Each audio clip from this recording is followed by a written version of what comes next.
വയനാട് അമരക്കുനിയിൽ ഇറങ്ങിയ കടുവയെ പിടികൂടാത്തതിൽ പ്രതിഷേധം ശക്തം. വയനാട് പുൽപ്പള്ളി ഫോറസ്റ്റ് ഓഫീസിലേക്ക് ഇന്ന് ജനകീയ സമിതിയുടെ മാർച്ചും ഉപരോധവും സംഘടിപ്പിക്കും. പ്രദേശത്ത് ഒരാഴ്ചക്കിടെ കടുവ ഇറങ്ങിയത് 2 തവണയാണ്.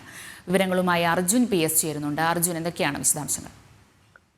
അഞ്ജന, ഇന്ന് രാവിലെയാണ് ഇത്തരത്തിൽ ജനകീയ സമിതിയുടെ നേതൃത്വത്തിൽ പുൽപ്പള്ളി ഫോറസ്റ്റ് സ്റ്റേഷനിലേക്ക് ഒരു മാർച്ചും ധർണയും സംഘടിപ്പിക്കുന്നത്. കഴിഞ്ഞ കുറച്ച് ദിവസങ്ങളായി ഈ പ്രദേശത്ത് കടുവയുടെ സാന്നിധ്യമുണ്ട് എന്നുള്ളതാണ് നാട്ടുകാർ പറയുന്നത്. 2 തവണ ഈ കടുവ ഇറങ്ങുകയും തുടർന്ന് ഈ പ്രദേശത്തെ 2 ആടിനെ കൊല്ലുകയും ചെയ്തിരുന്നു. ഇത് വലിയ രീതിയിലുള്ള ഒരു പ്രതിഷേധത്തിന് ഇടയാക്കുകയും ചെയ്തു.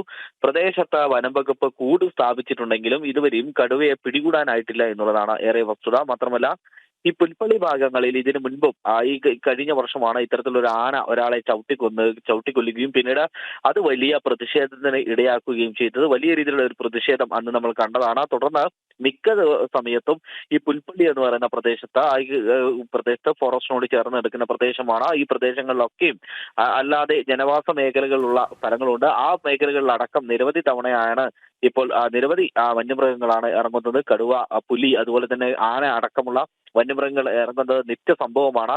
ഇതിനെതിരെ വലിയ രീതിയിലുള്ള ഒരു പ്രക്ഷോഭമാണ് ഇന്ന് ഉണ്ടാവുക എന്നുള്ളതാണ് നമുക്ക് മനസ്സിലാക്കാൻ സാധിക്കുന്നത്. എന്തിനാ തന്നെയും കഴിഞ്ഞ രണ്ട് ദിവസമായി ഇറങ്ങിയ കടുവയെ പിടികൂടുവാൻ ഇതുവരെയും ഫോറസ്റ്റുകാർക്കായിട്ടില്ല. 2-3 പേർ നാട്ടുകാർ തന്നെ ഈ കടുവയെ നേരിട്ട് കാണുന്ന ഒരു സ്ഥിതിവിശേഷം ഉണ്ടായിരുന്നു.